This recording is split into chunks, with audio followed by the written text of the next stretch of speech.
ஆச்சு கோபம் வருதா தங்கத்துக்கு? ஃப்ரெண்ட்ஸ் எல்லோரும் எப்படி இருக்கீங்க? காலையிலேருந்து வீடியோ போட முடியல, வீடியோ போட தோணலை. ஒரு மாதிரி டிப்ரெஷனாகவே இருக்கிறதுனால வீடியோ போட தோணலை.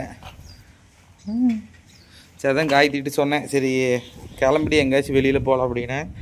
இந்த கிளம்பிட்டு இருக்கிறாளுங்க. பையனையும் குளிப்பாட்டி வருங்க, பொட்டெல்லாம் வச்சு விட்டா பாருங்க. தம்பி இங்கே பாரு. அது எத்தனை போட்டு? 5 போட்டு வச்சு விட்டாச்சா? ஏண்டியா 5 போட்டு வச்சு விட்டியா? 5 போட்டு வச்சு விட்ட? ஏக்கு இத்தனை போட்டு வைப்ப?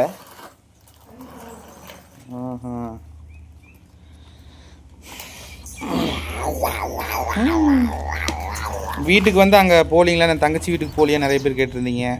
போகணுங்க ஃப்ரெண்ட்ஸ். வெள்ளை அடிக்கணும் வீட்டுக்கு. அப்புறம் வந்து யோகா குண்டை நடத்தணும்.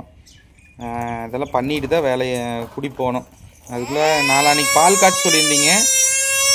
ஓ கத்துறத பாரு. தூக்கு தூக்கு தூக்கு.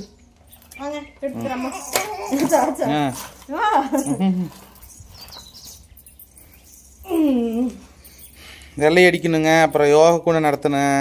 இப்போ பால் காய்ச்சது நாளான்னைக்கு காய்ச்சி இல்லாமான் இருக்கிற. பால் காய்ச்சிட்டு அதுக்கப்புறம் வந்து யோகா குண்டை வச்சுக்கலாமா, வெள்ளை அடிக்கிறதெல்லாம் வச்சுக்கலாமா? ஏன்னா 2 நாள் தான், நாளைக்கு ஒரு நாள் தான் டைம் இருக்குது. வெள்ளை அடிக்கிறது யோகா குண்டை நடத்துறதுக்கெல்லாம் ஒரு நாள் வேணும். அதனால அது என்ன கணபதி ஹோமம். யோகா குண்டை கணபதி ஹோமம் ஒன்று தான், நல்லா ஒரே மாதிரி தான் பண்ணுவாங்க. அதனால யோசிச்சுட்டு இருக்கிறாங்க ஃப்ரெண்ட்ஸ். அதுக்குள்ளே வண்டி ஒரு வீடியோவில் கூட சொல்லி, இந்த வண்டி புக் வச்சுன்னா அதுக்கு இன்னும் அமௌண்ட்டே வர மாட்டேங்குது. வந்தால் தான் நீ எல்லாம் ஏற்படுவானுன்ட்டு இருக்கேன். சரி பார்ப்போங்க. ஒரே டிப்ரெஷன் ஃப்ரெண்ட்ஸ், அதனால தான் வீடியோ போட முடியல. சாரி. ஒரு சின்ன அப்டேட் அடுத்த வீடியோவில் பார்க்கலாம். Bye friends.